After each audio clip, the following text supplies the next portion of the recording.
Jaun Andreok, sailburu orde. Jaun Andreok, sailburu orde, egunon? Jarraian azalduko dutzuedan Jarraian aurkeztuko dizuedan ekimena, etorkizun hurbilean abian jarriko diren hainbat proiekturen laburpena da. Proiektu honetan parte hartzen dugunok Bilke Ibarguren gara, trafiko zuzendaritzakoak. Ikerketa arloko arduraduna Alejandro Ordóñez ITTkoa. Zentroko trafiko kudeatzailea Jon Aizpurua dugu arduradun. Eta Itziar Hernandez ikuskatzailea proiektu honetan. Carlos Garrido ere bere taldearekin ere baditugu, eta Gietik Jonas ez daukagu. Lehenik, itzidazue, ingenietza arloan edo industrian askotan erabiltzen dugun izbategaz azten. Lead time. Lead time zer da? Prozesu bat aukeratzen dugunean, zenbat denbora behar dugun, bera lortu arte. Voy a empezar un poco a decir que es un poco el significado del lead time, ¿no? Es como cuando seleccionamos un proceso. Zer da lead time bat? Prozesu bat abian jartzen dugunean, hori erabili arte behar dugun denbora. Askok ez duzu ezagutuko agian hitz hori, baina egunero erabiltzen dugu. Adibidez, Amazonera goazenean, begiratzen dugu zer produktu dauden, batera erostea erabakitzen dugu, eta 7-8 orduren buruan fardela jasotzen dugu. Lead timea bada prozesu hori gehi 7-8 ordu horiek. Gertakizunak erantzentzi, kudeaketari aplikatuz, egingo duguna da, hau da, istripu bat gertatzen denetik, emergentziako baliabideak, heltzen dinen arte, zenbat denbora igartzen dago. Lo que vamos a hacer es un poco aplicar el caso. Beraz, kasua aplikatuko da, gertaera dagoenetik edo ezbeharra dagoenetik, larrialdietako zerbitzuak iritsi arte. Ertzainako behatzen doan istripuetan, azken 10 urteetan, 78.000 baino istripu izan dugu. Horietatik, 0,4 istripu hilgarriak izan dira. Eta ez hori bakarrik, no solo eso.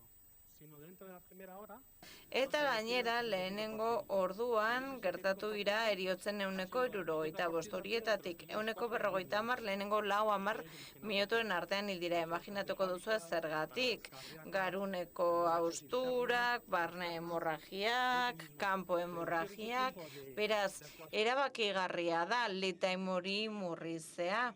Lortzea, larrialdi zerbitzuak ahalik eta lasterren iristea, bizitzak salbatzeko aukera ematen digulako. Zein da helburua, no? Zein helburu jarri dugu teknologiari esker. Bi seinale berriak hartuko dugu trafiko kudeatzeko zentroan. Eta hor erabakia hartu behar du horretzek dinot, Itziar eta bere lankideak izango dutela lan oso interesgarria. ¿Por qué digo que vamos a tener? Eta zergatik esaten dut lagunduko dugula murrizten, batetik balizak erabiliko ditugulako, badakizue urtarriletik aurrera, derrigorrezkoa izango dela, baliza horiek erabiltza. Koordenatu batzuk emango dizkigute, zentrora iritsiko dira, eta guk errepide, peka eta norabide bihurtuko ditugu. Eta norbaitek deitzen duenean zentrora bat, istripu bat ikusi dut, he visto un accidente, ¿y dónde está? Bilborako norantzkoan dago, jendeak ez daki nola eman informazio hori, ez daki badagoen A78an edo non dagoen. Beraz guk seinale horrekin jakin dezakegu informazio hori zehazki eta hala protokolo guztia abian jartzen dugunean larrialdietako zerbitzuak azkarrago iritsi ahal izango dira. Eta zuzenean proposamen bat egin ahal izango dugu errepidea peka eta norabidea adierazita. Eta 5 metroko akats margina dugu. Horri esker baliabide guztiak beharrezkoa den lekura eraman ahal izango ditugu. Azken azpiotan egun gara jasi gara praktika ditzen da jasotzen horrek informazioa eta suposatu dezakezu nudik etorriakun seinale guztiak de los que nos están viniendo últimamente, que hemos empezado a hacer... Azken aldian jaso dugun datu horietan ikusten ari gara, informazioa badela saltoki handietakoa, konzesionaritakoa, dena probatzen ari delako aurrari uzen diozu eta probak egiten hasten da, beraz zentroan lanaldia egingo dugu lehenengo iragazki hori jartzeko, bai? Seinale faltsuak ez estatzeko edo baztertzeko. Badakizu, baldin bada, konzesionario batekoa edo saltoki handi batekoa, badakizu probak egiten ari direla, ezta? Beraz, lehenengo iragazki hori erabakigarria izango da. Bigarren seinalea izango da ibilgailuaren sentsorea bera. 10 ibilgailu enpresandirekin lanean ari gara, haien sentsoreak erabilita, jakin ahal izango dugulako ere, istripuren bat gertatzen badira, ekisi koordenatu batzuk eta kausa bat jaso ahal izango ditugu. Eta guk horiek ere, errepide, peka eta norabide bihurtu ahal izango ditugu. Horren prozesu honetan, zelan erabiltzen eratzen dugun gure taldebideak emergentzakoak, murriztea.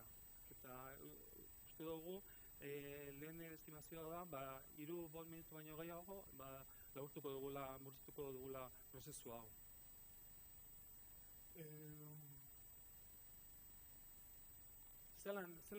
Gero hau zelan ikusiko da, nola jasoko dute zentroan. Azkenean izango dugu aplikazio bat, nun proposamen horrek baiaztututa jarriko dugu mapa batean, gero hemen ikuiko dugu zelan zein kasutan, zergatik diren arazo horrek eta zelan aplikatuko dugu zen. Luego, al final, lo que vamos a tener es una plataforma...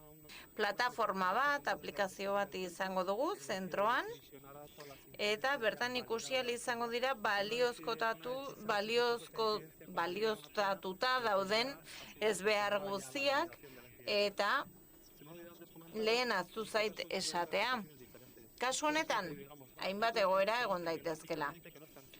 Sentsorerik gabeko ibilgailuak egon daitezke. Deno daukagu R18 bat edo aitaren ibilgailu hori, sentsorea zuena. Eta agian ahaztu egingo zaie V16 jartzea istripu bat izaten dutenean xoka dela eta urduritasuna dela eta baina norbaitek deituko duela zentrora. Agian deia izango da, berri ematen duena, agian V16 izango da, eta sentsorea dituzen ibilgailuak ere beraien seinalea bidaliko dute. Beraz, hor, ordena desberdina izan daiteke, kasuistika desberdinak izan daitezke, berri emateko prozesu horretan.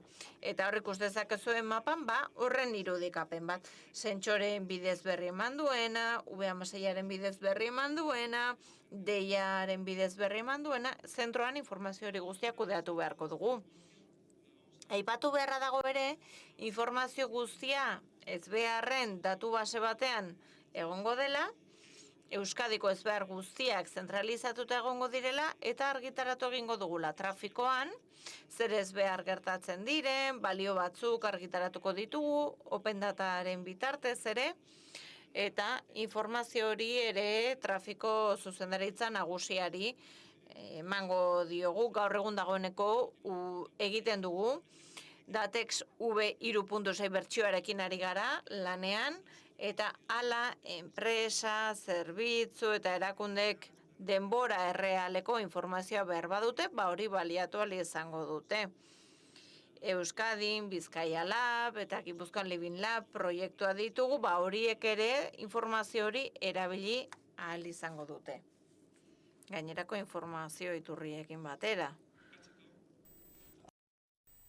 Eta askotan erabiltzen dutan esaldi bat da, eta Newtonen hirugarren gaia esaten zuenez, ekintza bakoitza bere ondorioa dakartza.